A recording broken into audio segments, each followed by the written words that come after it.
ได้มีโอกาสนำเอาพระธรรมคำสั่งสอนในทางพระพุทธศาสนามาเผยแพร่มาแจกจ่ายมาเสนอให้พี่น้องศรัทธานาบุญทั้งหลายได้ฟังเหมือนกับทุกวันเพื่อจะได้เก็บใส่อกใส่ใจไปทางใดมีคนฮักคนโหมคนชอบคนถ้าปราศจากอธรรมคือบ่มีอธรรมในจิตในใจมีแต่ธรรมะแล้วไปที่ไหนก็ดูตั้งขวางใจมาที่ไหนก็มีคนฮักคนชอบคนโหมมีลูกก็ลูกฮักมีผัวก็ผัวฮักมีเมียก็เมียฮักมีเพื่อนพ้องวงฝาคณาญาติก็เป็นที่ฮักที่แปลงกับกันคนที่ปราศจากคุณธรรมศีลธรรมนั้นไปที่ไหนก็มีกับคนเกลียดคนชังคนบัดชอบหน้าชอบตาก่อนที่จะนำเอารายการนี้ออกมาเสนอให้พี่น้องทั้งหลายฟังนั้นจะได้นำปากันไหว้พระเพื่อเป็นสิริมงคลกับตัวกับครอบครัวกับพี่น้องวงศาคณาญาติก่อนพร้อมใจกันไหว้พระเน้ออะระหังสัมมาสัมพุทโธภควาพุทธังภวันตังอภิวาเทมิกราบสวากขาโตภควตาธัมโมธัมมังนัมสสามิกราบสุปฏิปันโนภควโตสาวกสังโฆสังฆังนะมามิกราบอันธมยังพุทธัสสะภควโตบุพาภะคณะมะกาลังกะโลมะเสนะโมตัสสะภะคะวะโตอะระหะโตสัมมาสัมพุทธัสสะ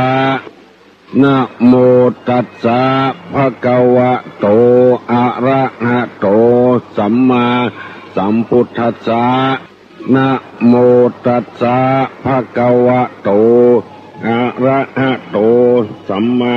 สัมพุทธัสสะพุทธังสรณังกัจฉามิธัมมังสรณังกัจฉามิสังฆังสรณังกัจฉามิตุติยัมปิพุทธังสรณังกัจฉามิตุติยัมปิธัมมังสรณังกัจฉามิตุติยัมปิสังฆังสรณังกัจฉามิตติยัมปิพุทธังสรณังกัจฉามิตติยัมปิธัมมังสรณังกัจฉามิตติยัมปิสังฆังสรณังกัจฉามิอิติปิโสภะคะวาอะระหังสัมมาสัมพุทโธวิชชาจารณะสัมปันโนสุขโตโลกวิทูอนุตตโลปุริสธรรมสารถิสัทธาเทวมนุษย์สานังพุทโธภควาติสวากขาโตภควตาธัมโมสันติติโกอะกาลิโกเอหิปัสสิโกโอปัญญิโกวัจจัตตังเวทิตโพวินโยหิติสุปฏิปันโนภควโตสาวกสังโฆอุจุปฏิปันโนภควโตสาวกสังโฆญาญาปฏิปันโนภควโตสาวกสังโฆสามิจิปฏิปันโนภควโตสาวกสังโฆญาติตังจัตตาลิปุริสายุคานิอัฏฐปุริสาบุคลาเอสะภควโตสาวกสังโฆอาหุไนโยปาหุไนโยทักขิไนโยอัญจริกาลนิโยอ อนุตตะลังปุญญเขตังโลกัสสาติกราบหนึ่งกราบสองกราบสามแล้วต่อไปจะได้ฟังพระธรรมในทางพระพุทธศาสนาเมื่อตะวานี้ท่านด็อกเตอร์สวัยรองเจ้าคณะอำเภอเมืองเจ้าวาดวัดฝ่ายหินวัดฝ่ายหินนี่มีประวัติมีครูบาเจ้าองค์หนึ่งหูเสียงนกเสียงหนูเกือบถ้าอย่าเป็นพระอรหันต์แล้วชื่อพระอภัยสารทะคนเรื่องลือคนอวดอ้างกันแต่งกำสวดที่เรียกว่ามงคล38ที่วัดป่ายหินนี่มีบัณฑิตมีนักปราชญ์อยู่แต่งมงคล38ในอดีตคนเรื่องลือจนปัจจุบันนี้คนที่อยู่ต่างประเทศที่นับถือพุทธศาสนาก็พากันมาเชียงใหม่มาไหว้มาสาอนุสาวรีย์ของพระอภัยสารทะครูบาของห้องครูบาหลวงได้ยินข่าวเป็นฟังว่านกตกน้ำบ่อขึ้นมาได้ครูบาอยู่ในกุฏิห้องเน้นน้อยทั้งที่บ่ได้ไปหันเน้นน้อยมานี่ก่อนไปเอานกออกน้ำบ่อไปมันตกน้ำบ่อเน้นน้อยพากันไปพอดเป็นแต้นกตกน้ำบ่องานแล้วก็หูเสียงนกเสียงหนูตัวเคยได้ยินข่าวว่า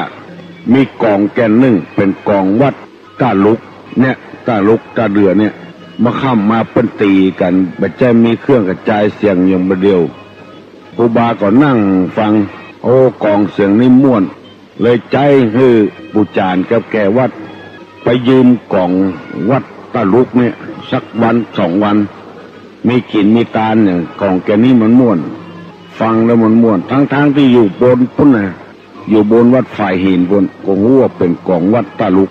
อัศจรรย์เกิดขึ้นหลายอย่างกับครูบาเจ้าตนนี้วัดฝ่ายหินนี่แล้วก็ท่านด็อกเตอร์มหาสวัยนี่ก็อยู่วัดนั้นนะวัดฝ่ายหินนั่นนะถึงวันนี่สอนมหาวิทยาลัยเปิ้นอวดว่าศรัทธาที่ฟังเนี่ยมีความกล้ามีความสามารถโทรศัพท์เข้ามาวุ่นจาก6 โมงถึง7 โมงเลทไปแถมครึ่งชั่วโมงไปถึง7 โมงครึ่งพุ่นเมื่อตะวานี่ก็เป็นที่อภิรมย์จมจิ้นยินดีตัวพร้อมกับพระแถมคณะแถม15 ลูก16ถึงต้านก็ถวายเพลเลี้ยงเพลเพื่อแก่ต้านแล้วก็เดินทางต่อไปนอนวัดไม่หยวกว่าอันคืนนี้เปิ้นอวดเปิ้นอ้างว่าศรัทธานะมีความเก่งกล้าสามารถบอกว่าไม่ยิงบอกว่าประจายมาถามทุกเจ้าสนใจในธรรมนักตัวลงก็ดีใจตัวได้หันลูกหันหลานหันพ่อออกแม่ออกปีป้านาอาทั้งหลายมีความสามารถที่เก่งกล้าสามารถบอกว่าไกลบอกว่าไกลได้นำเอาเรื่องพระเทวทัตมาเสนอได้ความกระจ่างแจ้งว่าเทวทัตนี่บัจใจบดีเป็นถึงลูกมหากษัตริย์เป็นลูกของพระเจ้าสุปปุถะที่มันบดีนั่นก็คือเฉพาะพระพุทธเจ้าบดายเฉพาะพระพุทธเจ้าองค์เดียวบดายแต่กับคนอื่นนั้นดีมากทีเดียวมันเป็นสัตทะลูกันโบราณเพิ่นว่าบะหมี่มารสมปานบักแก่คนอย่างก็คนชั่วบ่มีคนบาปบ่มีคนดีบ่ได้ห่อนึ่งไอ้อย่างทำนองเนี้ยมันเป็นของที่มันมาแกล้งกันแต่แล้วจังไรก็จ้างเถอะมันก็ตึงผิดอยู่นั่นแล้วโอกาสที่จะชนะนี่มันตึงบ่มีสอนว่าเฮาพยายามจะไปเบียดเบียนคนอื่นรังแกคนอื่นอิจฉาตาร้อนคนอื่นเหมือนกับนิทานนิยายที่ว่าปู่เศรษฐีจังเนี่ยพระขาวจังแม่ชีเศรษฐีก็เอาลูกไปฝากไว้กับพระเจ้าจนเรียนจนได้บวชเป็นสามเณรแต่ว่าเศรษฐีนั้นอยู่บ่ไกลวัด การหันแม่ชีไปบิณฑบาตก็จังหาวิธีที่จะกำจัดแม่ชีคืออู้ซื่อๆว่าฆ่าอีกวันหนึ่งเศรษฐีจะฆ่าแม่ชีฆ่าไก่แล้วก็แป่งห่อนึ่งเอายาพิษเขาใส่เพื่อให้แม่ชีกินและตายขวางหูขวางตาเอายาพิษเขาใส่แล้วเมื่อเจ้าแม่ชีก็ไปบิณฑบาตเศรษฐีซึ่งมาเคยใส่บาตรสักเกื้อก็เอาเข้ากับห่อนึ่งใส่บาตรแป่งห่อใหญ่เป็นพิเศษแม่ชีก่ายหน้าบ้านไปก็นิมนต์แม่ชีมารับบิณฑบาตแม่ชีก็ฮับเอาเข้ากับห่อนึ่งกินไก่แล้วก็ไปบ้านอื่นแถมกลับม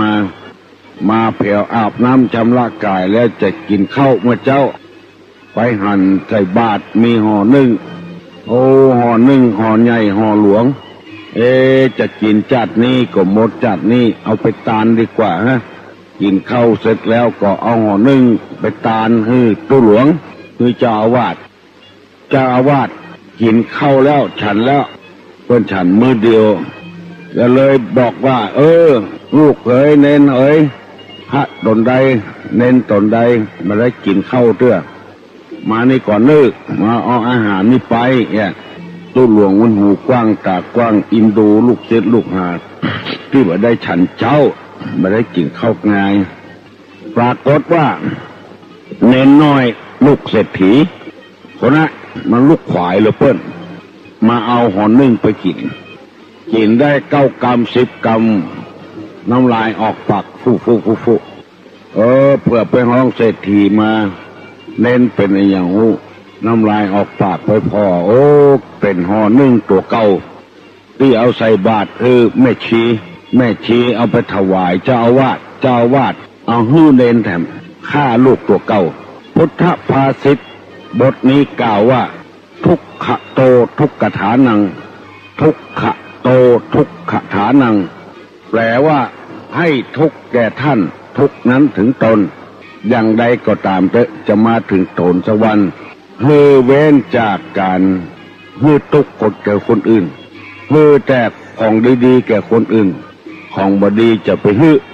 กรณีเช่นที่ได้ยินข่าวว่าที่กาดพยอมเอาแกงตะวาแล้วเอามาขายที่ต้นกาดต้นขยอมเน้นสามเณรน้อยเป็นชาวเขาชาวดอยลุกจากวัดโสดาพุ่นมารับบิณฑบาตเพิ่นซื้อเขาใส่กินแล้วเอาไปลุต้องกันหมู่จำพวกเนี้ยหมู่ใส่บาตรแต่บอกมีเจตนาบอกเป็นหยังบูดเจตนาที่เอาแกงบูดมาขายนั่นแหละจะถึงตัวสักวันหนึ่งดีบดีไปเจอลูกตัวเก่าก็ได้อย่าไปคิดร้ายใส่ไผเมื่อตะวานี้ตุลุงได้อู้กับท่านด็อกเตอร์ในสมัยเมื่อพระพุทธเจ้ามีชีวิตอยู่เทวทัตก็มีกำลังสะสมพระภิกษุเพราะเหาะเหินเดินอากาศได้มีลูกศิษย์ลูกหานักแล้วก็มีอำนาจโดยได้เสนอให้พระพุทธเจ้าว่าทุกเจ้าอยู่ในศาสนานี้สมควรจะทำอย่างนี้พระพุทธเจ้าออกข้อบังคับเลย1ภิกษุควรอยู่ป่าตลอดชีวิต2ภิกษุควรเที่ยวบิณฑบาตตลอดชีวิต3ภิกษุควรถือผ้าบังสกุลตลอดชีวิต4ภิกษุควรอยู่โคนต้นไม้ตลอดชีวิต5ภิกษุไม่ควรฉันปลาและเนื้อตลอดชีวิตข้อบัญญัติ5อย่างเสนอให้พระพุทธเจ้าพระพุทธเจ้ามาอ่านข้อเสนอ5อย่างของเทวทัตทั้งหมดนี้ก็เลยตอบไปว่าไม่สามารถที่จะทำได้เพราะบุคคลเราไม่เหมือนกันมีชีวิตความเป็นอยู่ไม่เหมือนกันแล้วอธิบายข้อเรื่องที่พระเทวทัตทูลขอ5อย่างนี้คือฟังว่าภิกษุควรอยู่ป่าตลอดชีวิตนั้นมันเป็นไปบ่ได้เพราะว่าบางทีมีผู้ศรัทธาเลื่อมใส สร้างวัดให้อยู่สร้างกุฏิให้อยู่เป็นเจ้าภาพสร้างบทสดสร้างกำแพงสร้างศาลาเพื่อเมื่อมีเจ้าศรัทธาแล้วเฮาบัสนองเจ้าศรัทธาจะทำให้ศรัทธานั้นตกลงไปฮับมาได้ข้อนี้เพราะมีศรัทธาอยู่แล้วจำเป็นต้องฮับไผไข้อยู่ก็อยู่ในป่าเพราะฉะนั้นจะมีตู้เจ้าไปอยู่ในแพะในป่ากันนี่เวลานี้ต่างรัฐบาลต่างทหารก็พลอยเดือดร้อนไปตัวบางที่เป็นป่าสงวนว่าในวัดในวาก็ไปอยู่ตู้เจ้าก็ไปชอบไปอยู่ในป่าบอกว่าป่าที่ไหนหูข่าวก็ปากันไปอยู่อันเดือดร้อนเอาเข้าเมื่อทีนี่ขอจำขอจอดปฏิบัติธรรมเมื่อเข้าศรัทธาเลื่อมใสแปลงหัวแปลงกำแพงแวดเอาเนี่ยทั้งที่กฎหมายกับศีลธรรมมันคนละเรื่องพระเทวทัตว่าอย่างนี้แต่ว่าตุเจ้าเฮาก็ยังฝืนไปอยู่ก็มีแล้วก็เดือดร้อนกับกฎหมายบ้านกฎหมายเมืองเพราะฉะนั้นฮับมาได้ข้อนี้คืออยู่ป่าตลอดชีวิตสองควรเที่ยวบิณฑบาตตลอดชีวิตอันนี้ก็อย่างเดียวกันฮับมาได้ตุเจ้าเฒ่าตุเจ้าแก่ตุเจ้าอาพาธอย่างนี้ไปบ่ได้ก็ไปวางกฎวางเกณฑ์อย่างนี้บ่ได้เพราะว่าตุเจ้าเฒ่าตุเจ้าแก่ตุเจ้าอาพาธไปบ่ได้และจะเอากฎนี้ไปบังคับมันจะเดือดร้อนมลุนนี่นับได้นับตั้งกฎตั้งเกณฑ์บ่ได้พระพุทธเจ้าบังคับสาม ภิกษุควรถือผ้าบางสกุลตลอดชีวิตอดเอาเนอก็ออกไม่ออกเนอมันเป็นวัดอย่างเงี้ยจะไปเบื่อไปหน่ายแต่เนอมันบักให้เป็นมันเป็นคนเดียวมันเงี้ยบ่ได้ถือผ้าบางสกุลตลอดชีวิตบางทีเปิ้นมาทอดพระป่ากาทอดกฐินกาอันอย่างหมูเนี้ยบางทีไปเสาะระบางประเทศเปิ้นบ่มีเปิ้นนับถือศาสนาอื่นมันมีผ้าบางสกุลก็ฮับบ่ได้บ่ใช่แกล้งเทวทัตแล้วก็ข้อที่สี่ว่าควรอยู่โคนต้นไม้ตลอดชีวิตถ้าเปิ้นสร้างวัดสร้างวาให้ตาลเฮาก็จำเป็นอยู่ในวัดในวาไปอยู่ใต้ต้นไม้ก็ลำบากหน้าฟ้าหน้าฝนมาพระสงฆ์บำเพ็ญตบะบำเพ็ญนั่งภาวนาปั้มเพ่งภาวนาสุดโยโกห้องมันก็ลำบากอยู่ต้นไม้ตลอดชีวิตก็บ่ได้แล้วข้อที่ห้าภิกษุบอกควรฉันป่าและฉันเนื้อคือหมายความว่าห้ามอีกละบอกควรก็ห้ามนั่นน่ะบ่ให้กินป่าบ่ให้กินจิ้นพระเจ้าก็ห้ามบ่ได้เพราะอนุโลมตามพอออกศรัทธาที่เปิ้นนิมนต์กินให้ฉันเอามาใส่บาตรให้จะให้บ่ให้กินจิ้นกินป่าตลอดชีวิตมันเป็นไปบ่ได้เพราะตุเจ้านี่การเลี้ยงชีวิตของตัวเองเนื่องด้วยผู้อื่นเราควรทำตัวให้เขาเลี้ยงง่ายบัดทางจะมาสร้างความเดือดร้อนให้ไผพระสงฆ์พระเจ้าที่ดีๆแต่เนี่ยมาสร้างความเดือดร้อนให้ไผบ่ให้ไผได้วุ่นวายตัวอยู่ตามศีลกินตามธรรมตามมีตามเกิดบ่ได้เบียดเบียนไผให้เดือดร้อนอันนี้หมายถึงพระสงฆ์ที่ดีๆพระสงฆ์ที่บดีเนี่ยอาจจะมีบุตรไปขอหันขอนี่กับศรัทธาพอออกไม่ออกบางฮื้อก็รำคาญฮื้อไปก็จะบ่ได้บุญอย่างเพราะว่ามันมีเจตนามูนี้เป็นต้นด้วยอาศัยเหตุนี้พระพุทธเจ้าจึงบังคับกรรมของพระเทวทัตและโปรดเข้าใจว่าเป็นสัทธลูเฉพาะพระพุทธเจ้าองค์เดียวเท่านั้นองค์อื่นบ่เป็นหยังเป็นลูกของพระเจ้าฟ้ามหากษัตริย์คือพระเจ้าสุปพุทธะมีลูกสองคนสุปพุทธะนี่มีนางยะโสธราดุปินปามเหสีของเจ้าชายสิทธัตถะแล้วก็มีเทวทัตเนี่ยเกิดมาจากใดเป็นสัทธลูกันอันนี้ก็เป็นคติธรรมสอนให้หมู่เฮาทั้งหลายได้คิดว่า คนใดเป็นสัทลูเอาเพราะได้อานัดสัญญากันไว้ในจัดใดบุหุมาปะมาปบกับเฮาเวลาเนี้ยอยู่ที่ไหนก็เป็นสัทลูแกล้งกันหาหนทางบันทอนกันคือเอาได้อโหสิเหียในจัดนี้มาว่าจะได้บางทีลูกเป็นสัทลูกับพ่อกับแม่ก็มีพระเนนในวัดเป็นสัทลูกับเจ้าอาวาสก็มีมันถึงมาแกล้งมาแย่งกันเฮาฮือมันเป็นธรรมชาติกันเพราะเฮาบ่ได้ตั้งอกตั้งใจหยังจะมาเป็นสัทลูกับเขาอยู่มาก็มาเป็นสัทลูกับเฮาก็แผ่เมตตาให้เขาไปเหียอันนี้ชื่อว่าเรื่องของเทวทัต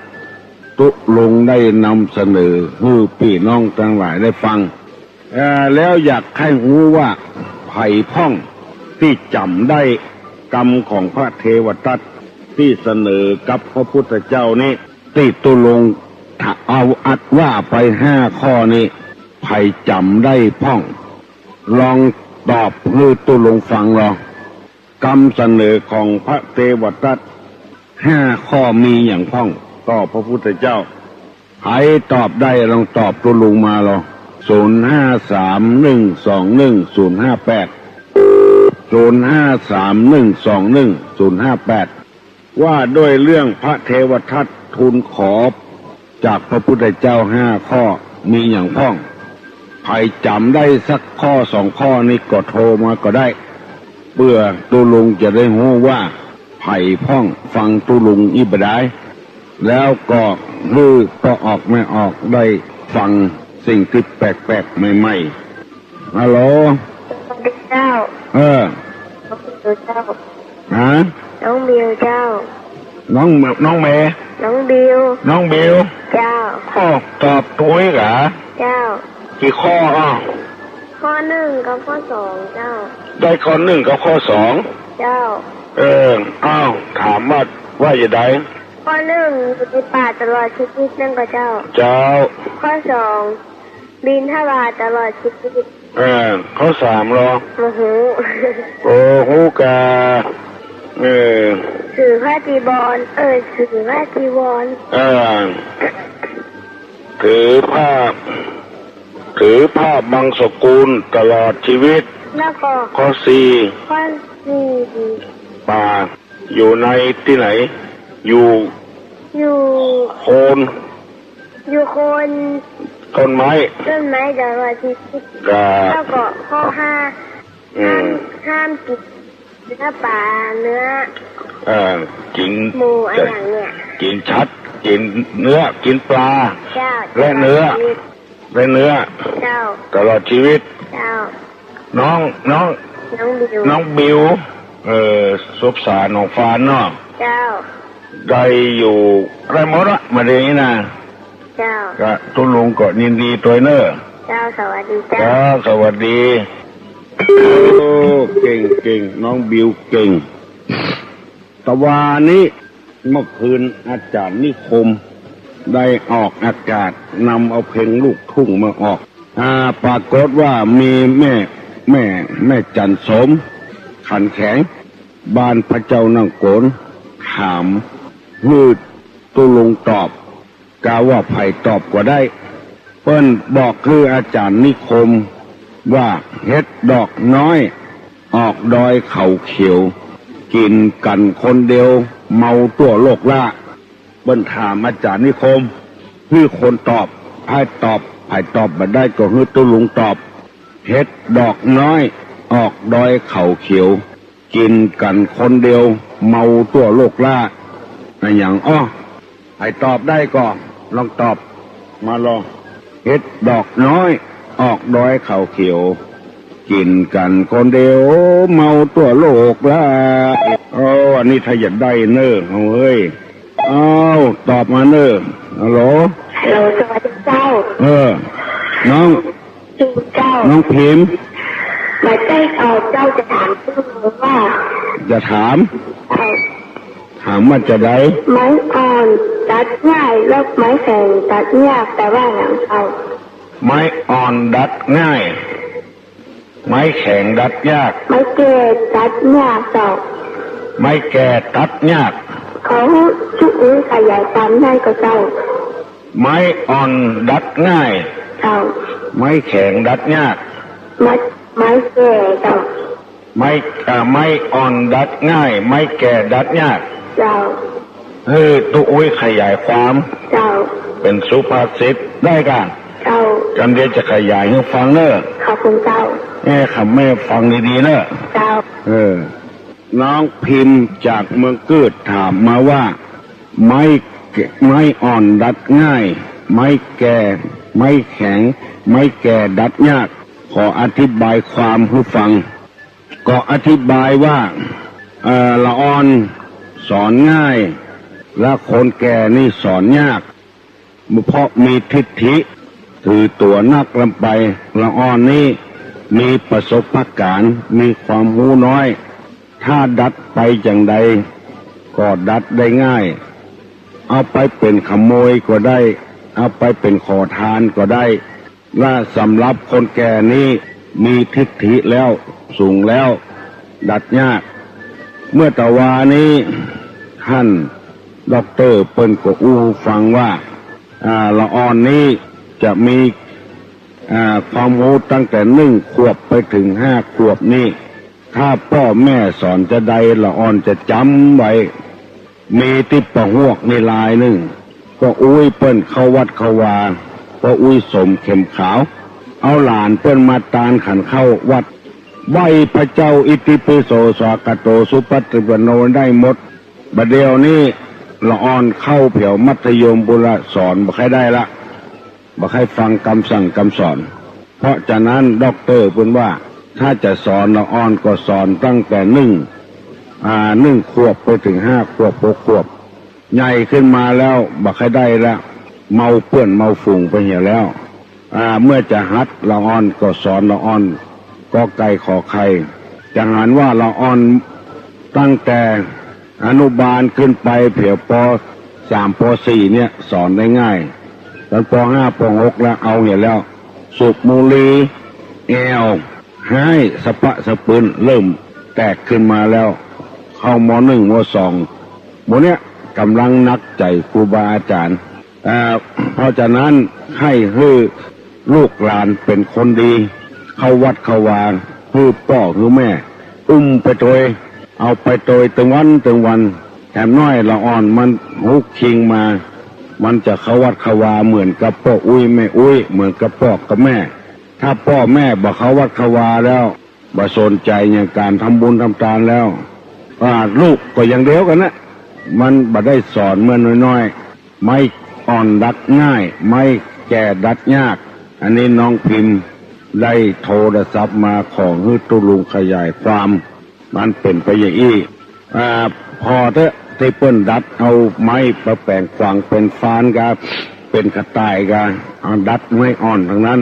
ไม้แก่นี่ดัดเข้าก็หักมาได้แล้วมีทิฏฐิถือเนื้อถือตัวสูงแก่กล้าเพราะรับเอาภาระต่างๆเข้ามามันสมองนักลงไปแต่ฮื้อสอนละอ่อนเมื่อน้อยๆเมื่อหนุ่มเมื่อกำละอ่อนก็จะเป็นไปเองกรรมของแม่จันสมบ้านพระเจ้านางโกนแม่ของพ่อหลวงบ่เดียวเนี่ยพ่อหลวงหมู่บ้านหมู่ที่10เนี่ยภายได้ลองตอบมาลองเพชรดอกน้อยออกดอยเขาเขียวกินกันคนเดียวเมาตัวโลกล่าแม่จันสมเป็นฝากอาจารย์นิคมมาถามถ้าภายบ่ได้ตุลุงจะตอบถ้าภายได้ก็ตอบมาลอง121058บอกว่าใกล้บอกว่าไกลลองตอบมาลอง121058เฮ็ดดอกน้อยออกดอยเข่าเขียวกินกันคนเดียวเมาตัวโลกล่าตอบมาเนอะถ้าตอบบ่ได้ก็ดรอปไว้ก่อนจะถามทำไมว่าถ้าตอบได้ก็ตอบมาเนอะขอเตือนพรวันที่ครับครับลุงครับแล้วก็เดือนตื้อกันครับขอดรอปว่าเดือนตื้อกันครับถูกต้องละ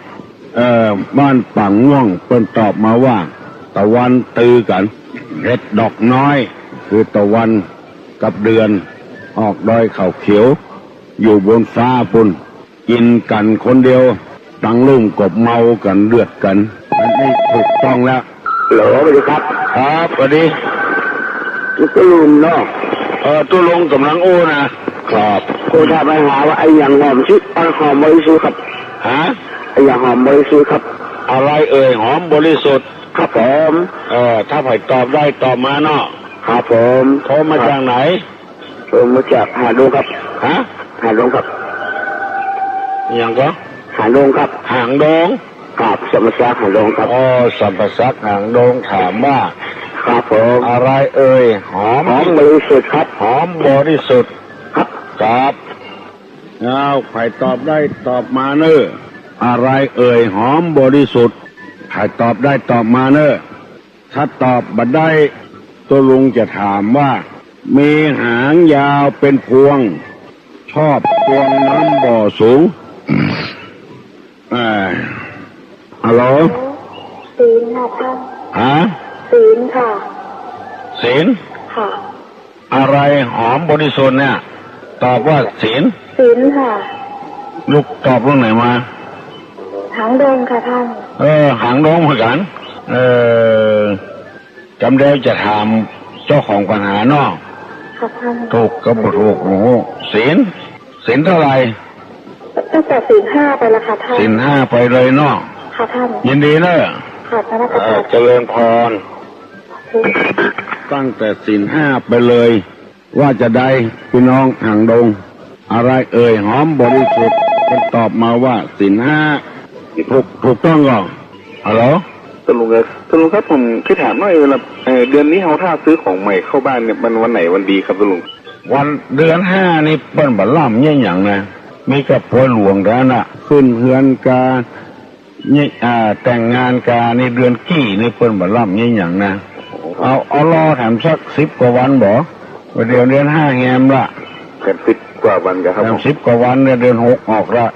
ถ้าเดือน6นี่เสียวันไหนครับตุลุงนี่60เสียงการวันเดียวเสียงการวันเดียวนะครับเนาะรัก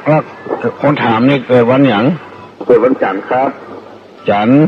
2 3 4 7เอาวันเสาร์เนอะวันเสาร์ครับวันเสาร์เมื่อเจ้า9:09 นาทีเอาของเข้าบ้านเลย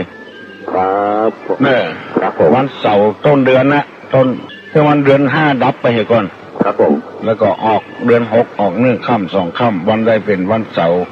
ออกกี่ค่ำก็ได้อะเนอะครับ9:09 นาทีครับผมครับเจริญพรครับตรงครับหางดงว่าจะได้เจ้าของปัญหาเปิ้นตอบว่าศีลบริสุทธิ์หอมบริสุทธิ์คือศีลตั้งแต่ศีล 5ขึ้นไปถูกกับบ่ถูกบอกมาเนอะตัวลงจะถามว่ามีหางยาวเป็นพวงชอบดวงน้ำบ่อสูงนี่อะไรอย่างฮัลโหลเจ้าน้ำทุ่งมีหางเป็นพวงนะมีหางยาวเป็นพวงนะจากน้ำบ่อสูงน้ำบ่อสูงน้ำบ่ออยู่สูงเป็นสัตว์นะไม่กินน้ำบ่อสูงอยู่บนป่ายไม้บนมีหางยาวกระลอกถูกละมันคบกินบ่เป้านมนะถูกต้องแล้วเนี่ยโทรมาจากไหนอบต.ดอนแก้วเจ้าอบต.ดอนแก้วเนาะเสียงตุ้ลุงเป็นวัดเนอะวันนี้นะท่านรักษาสุขภาพนะเจ้าเป็นยังดื่มน้ำอุ่นนะเจ้ากินน้ำอุ่นทุกวัน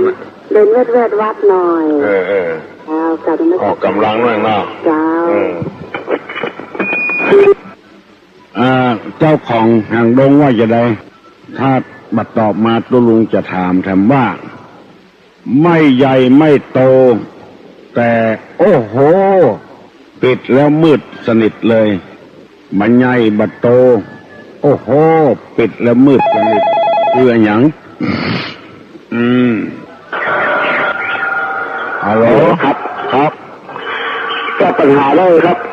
อะไรหอมบริสุทธิ์ครับผมหอมบริสุทธิ์นะครับเพิ่นตอบมาว่าศีลห้าศีลแปดเนี่ยใช่ยายหอมบริสุทธิ์ใช่ยายใช่ได้หรอครับโอ้อย่างนะศีลเนี่ยก็หอมแล้วก็เป็นผู้บริสุทธิ์แก้มละอ่อนน้อยครับฮะแก้มละอ่อนน้อยครับแก้มละอ่อนน้อยครับอันหอมตัวบริสุทธิ์แล้วก็ลุงดูนะครับผมขอบคุณครับยินดีนะครับผมหลับเนาะขอมาช่วยเนาะครับเปิ้นว่าแก้มละอ่อนน้อยเพราะละอ่อนเกิดมาใหม่มันบริสุทธิ์อยู่ทั่วถูกต้องละศีลก็ดีเหมือนกันนะศีลห้าศีลแปดนี่ถ้ารักษาไว้ดีๆก็หอมอย่างบริสุทธิ์ถูกถึงสองอย่างแต่เจ้าของปัญหาเป็นว่าเป็นแก้มละอ่อนน้อย มันแบบได้ทำบาปทำกรรมอย่างสักอย่างดีกับพวกนี้ว่าแก้มละอ่อนน้อยแก้มอย่างอื่นนี่ยุ่งอ่ะ ไม่ใหญ่ไม่โตโอ้โหปิดแล้วมืดสนิทคืออย่างไม่ใหญ่มาโตพอปิดแล้วก็มืดไปเลยอะไรเอ่ย121-058ฮัลโหลครับน้องอามครับน้องอามตอบกะครับอย่างตอบว่าหลอดไฟครับใจอยู่ตำโพนคนเนี่ยตาครับในตาครับน้องอามลูกเจ้าวันนี้ครับได้ไหว้พระตัวจุ้ยตานครับฮะมาตันใช่ครับนี่ลูกขวายเป็นหน่อยลูกขวายเป็นหน่อยฟังลูกนี่ครับยินดีนะครับในลูกตาเขาเนี่ยไม่ใหญ่ไม่โตพอปิดแล้วก็มืดเลยลองรับตาพอเถอะมืดเลยมาหันอย่างสักอย่างหันก้าสีเหลืองวันนี้ก็ขับข้างอย่างกูวันฮัลโหลได้ยินเจ้าได้ยินแล้วนี่โทรมาจากสระปีนะเจ้าโอ้สระปีบุญบ้านอย่างบ้านแม่สลาบเจ้าแม่สลาบบุญเจ้าแม่สลาบข้าถามตุลุงว่าจะซื้อรถเครื่องนะเจ้าอะไรดีเจ้ามันนั้นเดือน5นี่เปิ้นแบบนี้อย่างนะสิ่งที่เป็นมงคลอันนี้จะซื้อรถเครื่องนะเจ้าก็ซื้อรถเครื่องก็เหมือนกันนะของใจลุงอันกับเจ้าอดแถมสัก10 กว่าวันแน่นอนเกิดวันอย่างลูกบ่าวเกิดวันพุธเจ้าวันพุธ4 7 5 8เป็นวันราหูวันสีเอาซื้อวันศุกร์เนอะเจ้าวันศุกร์ต้นปีเดือน6ออก3 ค่ำเจ้าตั้งแก้วสู่หลวงธรรมฟังธรรมกันปัจจาล้างมือท่าดากินเดือน6ออก3 ค่ำเจ้าซื้อวันนั้นเถอะขอบคุณนะเจ้าครับสวัสดีเลยเจ้าดีแม่สลาบมาถามว่าจะซื้อวันใดถามมาเตอตัวลุงไปเจ้หูเจ้ลวกเนี่ยตัวใดเก่าตัวใดก็บอกด้วยกันต้องอ่านมันเป็นสิริมงคลฮัลโหล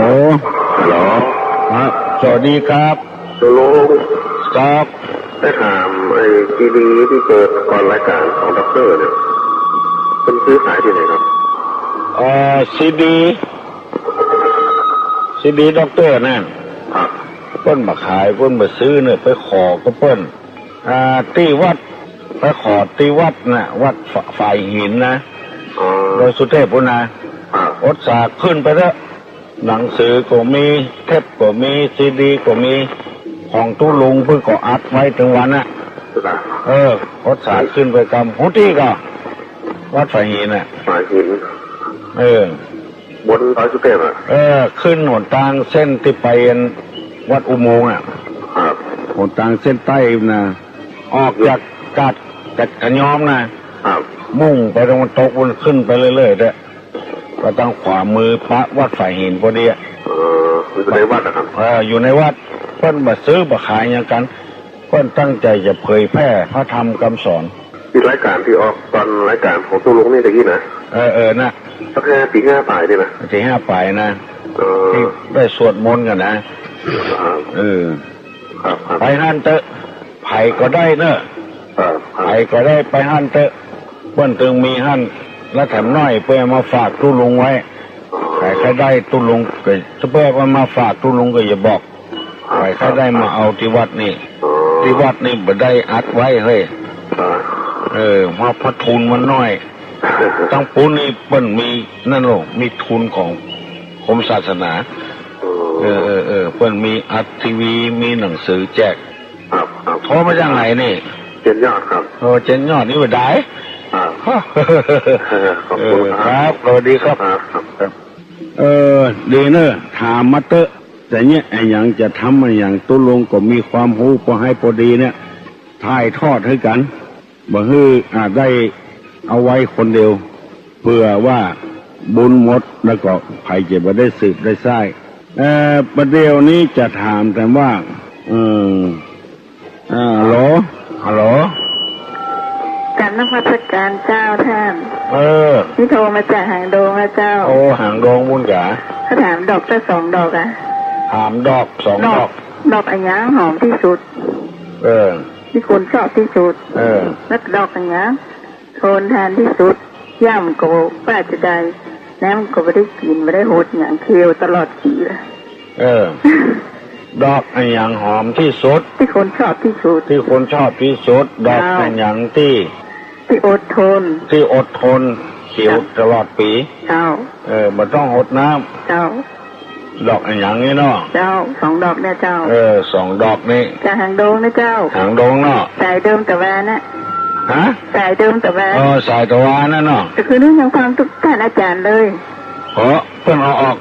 สถานีไหนต่อไปใจออนไลน์เป็นอยู่ไม่หยวกอ่ะนั่นไงสถานีของท่านอาจารย์เนี่ยเจ้าอาจารย์ด็อกเตอร์นะเจ้าเพิ่นเอาที่เจ้าโดนดงมาเป็นพิธีกรอ่ะเป็นดีเจอ่ะนั่นไงเจ้าต้นยาง3 โมงวุ่นต้นยางเด็กจ้ะเจ้าเดี๋ยวก็ไม่มีโยกนะหรอเจ้าขอบคุณเจ้าบุญรักษาเจ้าบุญรักษาเนอะบุญรักษาฮัลโหลไหว้สาเจ้าตุลุงเจ้าไหว้สาตุลุงมันไม่ยืนควายไปหน่อยดอกอันยังมาได้ยินแนวคำถามตีไปเกี่ยวปัญหาจะลองตอบพอเนาะดอกอันยังดอกอันแรกนี่อันยังก็ตุลุงหอมที่สุดหอมที่สุดคือดอกอันยังน่าจะเป็นดอกเงินดอกทองนะดอกอันยังที่ทนที่สุดดอกเบี้ยนะเนาะดอกเบี้ยตุลุงอันคำถามอาจารย์มีคอมมาฝากหรือเปล่าอ่ะถามเจ้าไผ่คำถามแต่คืนรู้สึกว่าตอบไปแล้วตอบไปแล้วดอกน้อยออกด้อยเขาเขียวกินกันคนเดียวเมาทั่วโลกล่าตอบไปละป่างม่วงคนตอบไปว่าอันตะวันตื้อกันตอบไปละเจ้าก็คือน้องคือมันต้องไปอยู่บนฟ้าแน่ๆแต่ว่าวันนี้ประตานได้ฟังตอนต้นเจ้าดอกไอ้ยองหอมที่สุดดอกเบี้ยเนาะเจ้าแล้วดอกทนทานที่สุดเหรอเขียวตลอดปีวะดอกเนี้ยอันดอกที่หอมที่สุดที่น่าจะเป็นดอกเบี้ยเงินทองเจ้า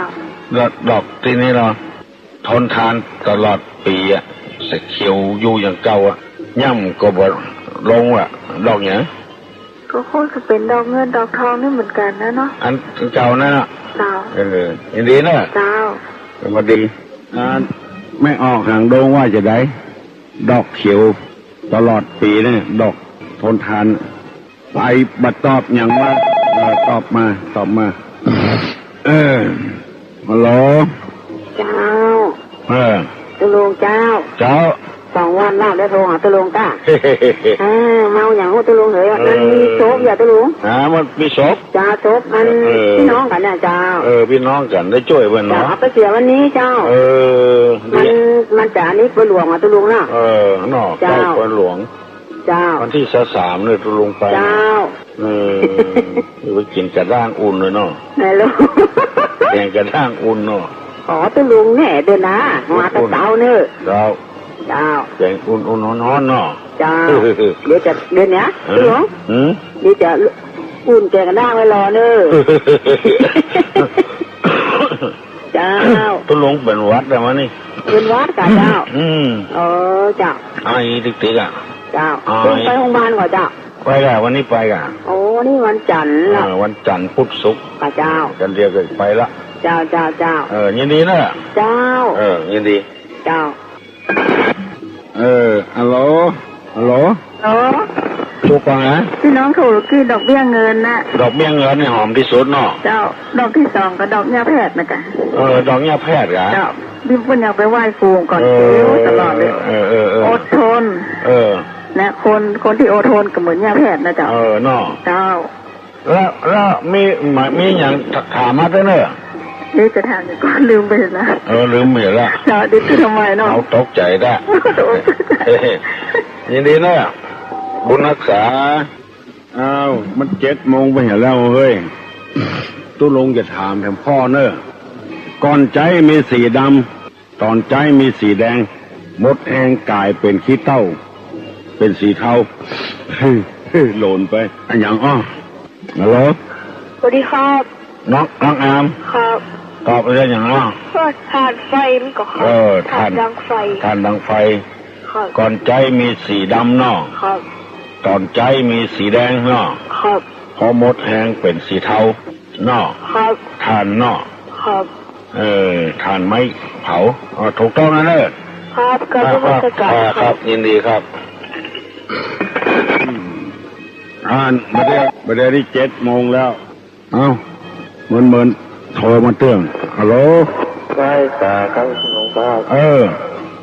ลุงเคยอธิบายเกี่ยวกับหลักธรรมมาแล้วแค่ถามคนฟังว่าสติแต่ว่าอย่างสัมปชัญญะแต่ว่าอย่างของท่านผู้ฟังลองได้ตอบครับยินดีนะครับตัวลุงได้อธิบายทำมาแล้วใครรู้ว่าสติแปลว่าหยังสัมปชัญญะแปลว่าหยังฮัลโหลไม่จ่าเจ้าตัวลุงเจ้าตอบเร็วเลยละตอบเลยสติคือความระลึกได้สัมปชัญญะคือความรู้ตัวน้องเจ้ายินดีเนอะเจ้าอธิเจ้าถูกต้องแล้วครับถูกเนอะเจ้าสติความระลึกได้สัมปชัญญะคือความรู้ตัวสติใช้ในเวลาจะทำจะพูดจะคิดจะอย่างระลึกอยู่ตลอดเวลาอย่างมูที่เอาแต่นเอาต่ออย่างวันเนี้ยบนมีสติเอาเปิ้นบ่วันไหวบ่วิตกซ่อมรถซ่อมรางก็ยังมีสติแต่ว่าวันซีนเนี่ยที่ทางสัตว์เราแปลงเนี่ยบ่มีสติน้ำมันเต็มรถแล้วไปออกเนี่ยเสียมันระเบิดเนี่ยบ่มีสติควบคุมจะทำจะพูดจะคิดบ่มีสติควบคุมจะพูดก็เหมือนกันว่ากรรมที่เอาอู้ไปนะคนจะชอบก็ไม่ชอบการเพื่อมีสติฮัลโหลสวัสดีครับลุงที่ไหนไผ่หินนะครับไผ่หินเนาะครับจะถามคำถามนะครับมาเจ้าเลยนะถามเหรอครับถามไม่ได้ฮะซุปอะไรมีสารอาหารมากที่สุดชอสระอุบอใบไม้เหรอซุปนะครับชุดอุฮะซุปอะไรมีสารอาหารมากที่สุดชุบเหรอครับซุปน้ำซุปนะฮะน้ำชุบครับชุบหางวอแน่นอนซุปอะไรมีสารอาหารมากที่สุดก็ได้จะถามไปเนอะครับฝ่ายตอบได้ตอบมาเนอะตั้งฝ่ายเห็นเปิ้นถามมาเนอะชุบอะไรมีสารอาหารมากที่สุด ชุบหน่อไม้กับชุบหางวัวกันฮัลโหลที่ไหนฮะไอ้จากเข้าพันก็เสาหินไปทางไรค่ะจะไปขอเรียนมันเจอเจ้าอันยังเหรอวัดเสาหินไปทางไรเจ้าวัดฝ่ายหินเหรอเจ้าปฏิกาศพยอมรู้ป่ะรู้เดี๋ยวตัวลุงเจ้าฟังตึงวันน่ะแค่ได้ซีดีเจ้าแค่ได้ซีดีกับแค่น่ะที่นั่นมีต่อเจ้าที่นี่บ่มีเจ้าเปิ้นมาฝากด้วยมีทางไหนเจ้าตัวลุง วัดสายหินนะรู้จักกาดพยอมก่อนรู้จักเจ้ารู้จักนะจ้าตรงไปทางวันทิศตะวันตกเลยค่ะอันเจ้าลุงอันเดินที่อันเจ้าฟังเป็นวันเลยนะเมื่อปี2 ปี 3เจ้าฟังนะที่เจ้าแค่ได้อันมันมีอ่ะพวกซีดีตัวเทพเจ้าของตู้ลงเจ้าของตู้ลงเหรอเจ้าของตู้ลงนี่มีเกือบทุกอย่างมีที่ตลาดทิพเนตรโรงภาพยนตร์ทิพเนตรตรงพื้นนั่นนะมีทุกอย่างเลยไปถามบอกว่าของตู้ลุงทองเขาจะบอกให้หมดเลยอยู่ที่พเนตรเลยค่ะทิพเนตรหนังสือก็มีที่ว่าที่พเนตรอย่างไรฮะไม่เข้าใจค่ะมันเป็นโรงภาพยนตร์อ่ะมันเป็นตลาดทิพเนตรแล้วก็เป็นโรงหนังทิพเนตรมีอยู่ตรงพื้นนั่นแหละอันนั้นเพิ่นขายว่าเพิ่นชื่อฮาวฟรีค่ะนั้นขายนั้นขายอ่ะอันที่กัดอันที่แต่ว่าถึงนี่มีไปทางตลาดพยอมจ้าเดี๋ยวถ้าเรียกสิเราไปนี่ได้เนาะเรียกสิเรานี่ไปนี่ได้เนาะไปได้กะค่ะสิล้อนี่หูตีหมดละมีเช็ดเนี่ยมีซีดีนะของตู้ลุงเนาะของตู้ลุงจ้าเจ้าจะไปหาตู้ลุงนะเจ้าฟังตึงมาเลยอ่ะอยู่ที่ไหนอ่ะอยู่ในเชียงใหม่เนี่ยฟังตึงมาเลยเนี่ยข้าฟังลูกสาว2 คนเนี่ยเหรอเจ้าดีเนอะเจ้าชอบมากๆเลยเข้าใจก่อนเข้าใจเจ้าเข้าใจดีละเจ้าตอนนี้ตู้ลุงเนี่ยเป็นคนภาคใต้เนาะเป็นคนจีนค่ะเป็นคนจีนค่ะแล้วมาอยู่เชียงใหม่เนาะค่ะดีมากยังเมื่อวันนี้ไปเที่ยวที่แม่แต่งคืนน้องสาวสักวันเราขับรถไปหาตู้หนุ่มคนนี้นะท่านเนี่ยชอบมันน้องสาวสักวันจะขับรถไปเห็นลูกสาวลูกบ่าวใจโมใหญ่โมนั้นเนาะเป็นรถใหญ่ค่ะบอกใครว่างเนาะมาบอกไกลหรอเจ้าจากเชียงใหม่มาทางมะลิมนะค่ะกิโล10ในวัดทุลุงพลีอะกิโล10เลยค่ะกิโล10พลีอะถ้าไปหาตู้ลุงต้องขอไปก่อนตู้ลุงเนาะอันเบอร์อย่างถ้าไปเผื่อตู้ลุงไม่อยู่ค่ะ121 222 121 222ที่มีวันที่อยู่มุกตอนนี่เจ้าได้ฟังอันถ้าซึ่งยาวันศุกร์วันอาทิตย์กับวันพฤหัสใช่ก่อนค่ะ2 วันนี้อยู่เนาะวันอาทิตย์วันเสาร์อยู่แล้ววันอังคารกับวันพฤหัสก็อยู่วันจันทร์พุธศุกร์ก็ไม่อยู่ว่าไปฟอกเลือดในโรงพยาบาลเนี่ยเนาะคุณลุงค่ะขอบคุณเลยฟังจริงมาเลยว่าฟังทุกวันเลยแล้วเข้าใจไหมคำพูดมึงอ่ะเข้าใจหมดเลยอ่ะมาอยู่นานแล้วมาอยู่อายุ17อยู่เดี๋ยวนี้อายุ57ละชอบมากเลยอ่ะขอบคุณในตัวลุงเนี่ยโชคดีนะอยู่ในเวียงเป็นคนจริงด้วยฮัลโหลสวัสดีเจ้าที่ไหนฮะมาเกิดเจ้ามาเกิดเจ้าแต่ว่าซูเปอร์มาร์เก็ตมันตัวเจ้าไอ้หยังที่ตู้ลุงถามนะที่เจ้าถามว่ายังไงก็ไอ้หยังมีนักมีประโยชน์มากอะไรนะเจ้าซุปไอ้หยังเนาะซุปไอ้หยังมีวิตามินซุปอะไรมีไอ้หยังมันมีสารเนาะไอ้หยังก็มีสารนักซุปเปอร์มาร์เก็ตเนาะเจ้าแล้วก็ตัวลุงจะถามเพื่อนตอบถูกบ่ถูกหัวเนาะเจ้าวันดีเนาะน้องพิมพ์เนาะเจ้าว่าจะได้เจ้าของปัญหาชุบอะไรถูกก็หานุกตอบมาเหรอฮัลโหลครับลุงถูกต้องแล้วครับซุปเปอร์มาร์เก็ตเนาะมีซุปเปอร์ครับเราอ่อนมาเกิดพุ่นมันเกิดอะไรครับแม่แต่งบนเก่งนะครับเข้าแม่มาลัยขึ้นไปแถมเก่งกะเก่งตึงไอ้ตึงน้องตึงป่อมันก่อนนะอ่อนคนนี้นะสนใจเข้าวัดวาเนี่ยครับผมไปวัดกุศิน่ะน้องพีไม่นะครับจะได้ขอให้ตะลุงหายเมื่อไหร่ตะลุงเนี่ยเจริญพรเนี่ยสวัสดีครับสวัสดีครับเดี๋ยวนี้มัน7 โมงไปหน่อยละตุลุงจะไปโรงพยาบาลก่อนเนาะ วันพุกก็ปากันให้ใหม่เนอขอให้อยู่ดีมีสุขอายุมันขวัญเงินหิมากาขึ้นกูคู่กูคนเนอสปีติโยวัจจันตุสปะโลโกวินัสตุมาเตภวะจนตรายโยสุขีติกาโยโกภวะอภิวาทตนาสีริสานิจังมุทาปจายิโนจตาโลธรรมาวัฏันติอายุวันโนสุขังพลัง